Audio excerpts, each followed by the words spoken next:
जैसे हमेशा हम जब भी कोई वीडियो केमिस्ट्री में शुरू कर रहे हैं तो बात स्टेबिलिटी की कर रहे हैं, तो जो वीडियो लोग देख रहे हैं या जो क्लास में सुन रहे हैं वो परेशान हो जा रहे हैं बार बार, सर स्टेबिलिटी स्टेबिलिटी, कब तक स्टेबिलिटी की बात आएगी। यहाँ भी बात स्टेबिलिटी की भी आ रही है।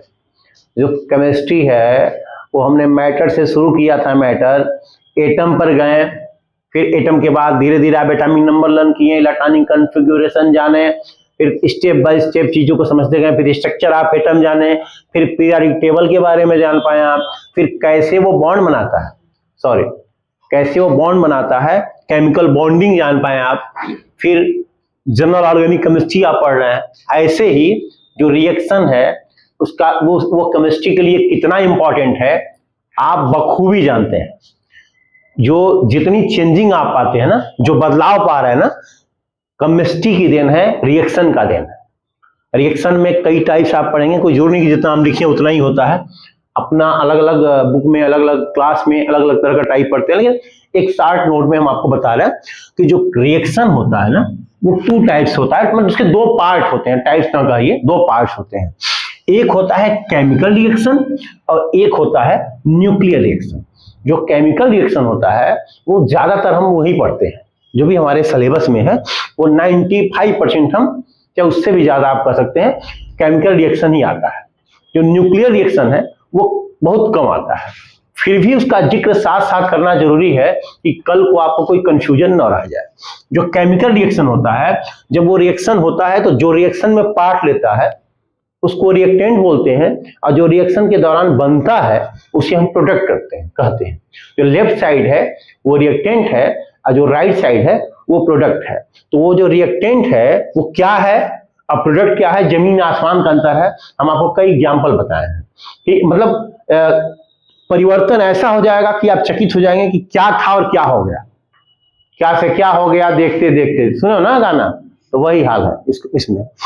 एटम्स ये एटम्स इसमें नहीं बदलते हैं। जो केमिकल रिएक्शन होता है उसमें एटम नहीं बदलेंगे, बस उसमें उसके जो बीच बॉन्ड बनते हैं वो टूट जाते हैं, नया बॉन्ड बन जाता है, और जो आउटर सेल का इलेक्ट्रॉन उस एटम का है वो अपने आप को स्टेबल करना चाहता है। वही स्टेबिलिटी आई ना बात, वो स्टेबल करना चाहता है और फिर से इलेक्ट्रॉनों का रीअरेंजमेंट होता है और कोई न्यू सबस्टेंस बन जाता है। कारण है स्टेबिलिटी का ही, लेकिन एटम चेंज नहीं होते हैं। मतलब जितने नंबर ऑफ एटम रिएक्टेंट में थे उतने नंबर ऑफ एटम प्रोडक्ट में भी होने चाहिए, उसमें कोई बदलाव नहीं देखेंगे आप। रिएक्शन जो है, केमिकल रिएक्शन जो है 4 टाइप्स का होता है। इसमें देखिए कुछ वर्ड हैं दिए हम, एक रिएक्टेंट, एक product, heat, light, catalyst, arrow. इतना ध्यान रखिएगा। जो रिएक्शन में पार्टिसिपेट करते हैं वो रिएक्टेंट, जो रिएक्शन के बाद प्राप्त होते हैं वो प्रोडक्ट। रिएक्शन कराने के लिए आपको हीट की जरूरत पड़ सकती है, लाइट की जरूरत पड़ सकती है, प्रेशर की जरूरत पड़ सकती है, किसी कैटालिस्ट की जरूरत पड़ सकती है, किसी एरो की जरूरत पड़ सकती, एरो की जरूरत तो पड़ती है, एरो दिखाते हैं आप उसमें भी देखते हैं एक रिवर्सिबल रिएक्शन, एक इरिवर्सिबल रिएक्शन। हम कहा टाइप्स आप जाएंगे तो बहुत ज्यादा है, और उसमें जो टाइप्स है 4 हमने मेन लिखा हुआ है। एक कॉम्बिनेशन रिएक्शन या एडिशन रिएक्शन। कुछ वर्ड ऐसे हैं ना साइंस में जो अपने आप कहते हैं कि हम क्या हैं।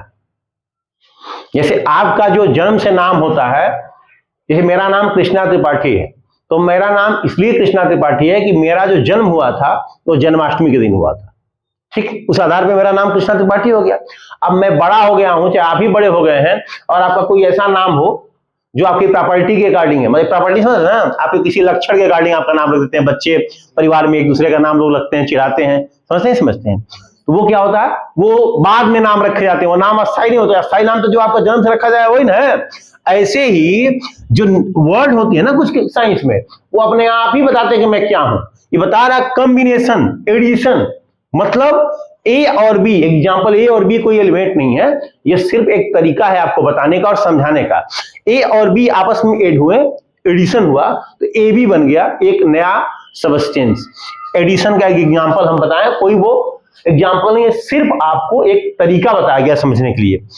डिकम्पोजिशन का मतलब क्या है, मतलब डी, मतलब कहीं भी डी शब्द जुड़ा हो तो निकलना समझ जाइए। ए बी जो है ब्रेक हो रहा है ए और बी में। डिस्प्लेसमेंट नाम से स्पष्ट है। स्थान का चेंज करना, कोई किसी रिप्लेस करना, कोई आया एटम उसको हटा के उसकी जगह पे चला गया। जैसे ए बी सी रिएक्शन हुआ और ए जो है ये सॉरी ए सी बना है, तो जो सी है उसको ए ने हटा दिया है, ए भी हो सकता है कि बी को भी हटा दे, तो यहां पे ए सी बन गया और बी बन गया। डबल डिस्प्लेसमेंट मतलब दो डिस्प्लेसमेंट होगा, ए डी को हटा देगा और ये इसको हटा देगा, दो डिस्प्लेसमेंट होगा, डबल डिस्प्लेसमेंट। तो नाम से ही ये चीजें स्पष्ट है।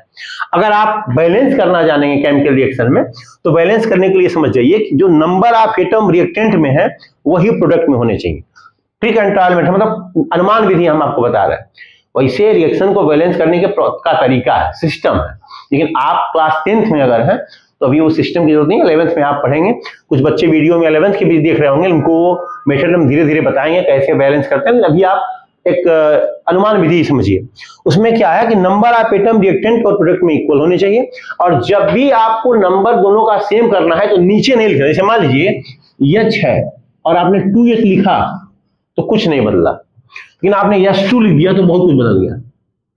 जैसे मान लीजिए H2O है, आप 10H2O लिखेंगे तभी भी कुछ नहीं बदलेगा, वो रहेगा वाटर ही, डाई हाइड्रोजन मोनोऑक्साइड ही रहेगा। लेकिन अगर यहां पे हमने H3O कर दिया तो बहुत कुछ बदल गया, कंपाउंड ही बदल गया। कभी भी हम बैलेंस करते वक्त ध्यान रखेंगे कि जो नंबर है वो नीचे कहीं नहीं लिखेंगे, किसी एलिमेंट के, किसी एटम के पहले लिखेंगे, उसके उस एटम के पहले लिख सकते हैं, उसके नीचे नहीं लिखेंगे। इसका विशेष ध्यान रखेंगे। और हाइड्रोजन ऑक्सीजन का नंबर सबसे लास्ट में बैलेंस करिए, सबसे पहले उसको बैलेंस करिए जो सबसे कम बार आया है। ठीक है, बैलेंस करना समझ गए आप ना।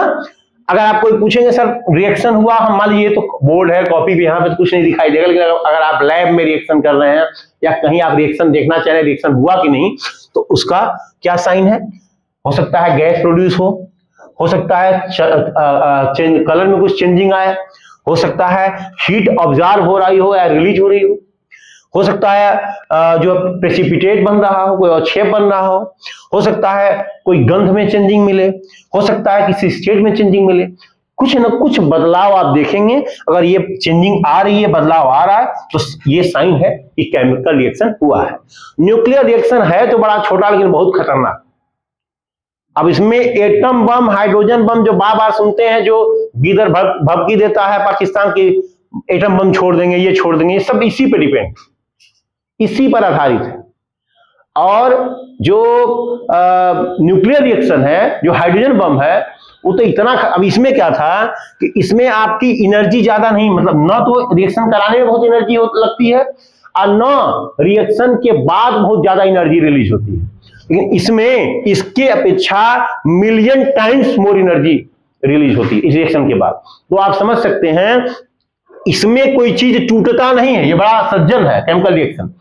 इसमें जो नंबर ऑफ एटम है, मतलब यहां समानता का अधिकार है, नंबर ऑफ एटम दोनों तरफ रिएक्टेंट और प्रोडक्ट के इक्वल है, लेकिन यहां पे कुछ नहीं है, यहां पे एलिमेंट ही चेंज हो जाएंगे। जैसे 92 यूरेनियम 235, ठीक है, जो यूरेनियम है, ये हमारे कहने का मतलब ये है कि यूरेनियम एक एलिमेंट है, अब वो बेरियम और क्रिप्टन में चेंज होगा। मतलब जो रिएक्टेंट में आप ले रहे हैं एलिमेंट, वो प्रोडक्ट में नहीं रहेगा, पूरा एलिमेंट ही चेंज हो जाएगा। और इसमें नहीं होता था, नंबर ऑफ एटम रिएक्टेंट में भी सेम होता था और प्रोडक्ट में भी सेम होता था। जो आप रिएक्शन पढ़ेंगे इसमें कंट्रोल होता है, कंट्रोल होता है। मान लीजिए हम कंट्रोल करा रहे हैं, कंट्रोल रिएक्शन रख रहे हैं, तो आप एटम बम पाए, वो क्या नाम है, न्यूक्लियर रिएक्टर पाएंगे, सॉरी। अगर आप अनकंट्रोल कर दे रहे हैं, रिएक्शन को छोड़ दे रहे हैं जैसे तैसे, तो वो इतनी बार ब्रेक करेगा। जानते इसमें क्या टूटता है, पता है हमने ना, ये रिएक्शन में एटम के न्यूक्लियस, प्रोटॉन और न्यूट्रॉन भाग लेते हैं, इलेक्ट्रॉन नहीं। इसमें क्या था, इलेक्ट्रॉन पार्टिसिपेट करता था, इसमें न्यूक्लियस पार्टिसिपेट कर रहा है। मतलब जो बेस है, एटम के बीच में न्यूक्लियस होता है, पता है ना आपको, और जितना उसका मास है सब उस न्यूक्लियस में ही होता है, और वही ब्रेक करता है, वही टूटता है। तो आप समझ सकते हैं कि इसमें न्यूक्लियस ब्रेक हो रहा है, और इसमें जो है, इसमें ये इसमें इलेक्ट्रॉन पार्टिसिपेट कर रहा है और इसमें प्रोटॉन और न्यूट्रॉन पार्टिसिपेट कर रहा है। तो जब न्यूक्लियस टूटता है ना, तो अपार ऊर्जा, बहुत ज्यादा एनर्जी निकलती है। तो ये सारी चीजें हैं। इसको बैलेंस करने के लिए मेन इंपॉर्टेंट टॉपिक हम बता दें, इसमें बैलेंसिंग ये देखना होता है आपको कि जो मास नंबर है लेफ्ट साइड, उतना ही मास नंबर राइट साइड भी होना चाहिए। जितना एटॉमिक नंबर लेफ्ट साइड है उतना ही राइट साइड होना चाहिए। एग्जांपल के लिए दोनों तरफ के जितने एलिमेंट हैं उनके एटॉमिक नंबर को आप ऐड कर लीजिए और एटॉमिक मास को ऐड कर लीजिए रिएक्टेंट में। फिर जो रिएक्शन हुआ है उसमें जो एटॉमिक मास है उसको ऐड कर लीजिए और एटॉमिक नंबर उसको ऐड कर लीजिए। अगर LHS इक्वल टू RHS आया तब तो रिएक्शन बैलेंस है, अगर नहीं आया तो आप उसको बैलेंस करेंगे। Okay, it's okay.